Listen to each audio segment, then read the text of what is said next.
আমার সাথে কথা বলছো না? আমি তোমার সাথে কথা বলতে চাই না। আমার দুটো প্রশ্নের উত্তর দাও। প্রশ্ন দুটো। এমন কি হয়েছে যে তুমি চলে এলে? কি করেছিলে তুমি? হচ্ছে কি লাগছে? আগামী প্রশ্নের জবাব দাও। আমি তোমার কোনো প্রশ্নের জবাব দিতে পারি। তাহলে বেরিয়ে চলো। একটা দিনকে তোমার সাথে আর থাকতে চাই না। সেটা চিঠিতে লিখেছো। ওটাই আমার ফাইনাল ডিসিশন।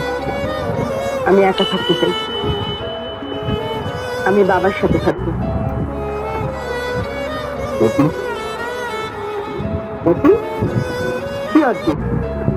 অতি আমার কাছে থাকবে। একতরফা ভাগ বাটোয়ারা করছো। আমি তোমার সাথে কোনো কথাই বলতে চাই না। শিলা, শিলা কি হয়েছে খুলে বলো। দেখো মামা, আমি এখনো তোমাকে ভালোবাসি। তাই তোমার সাথে কোনো কথা বলতে চাচ্ছি না। তোমার সাথে থাকতেও চাচ্ছি না। আমি তোমার কথা কিছুই বুঝতে পারছি না। অবশিষ্ট ভালোবাসাটুকু শেষ হয়ে যাবে।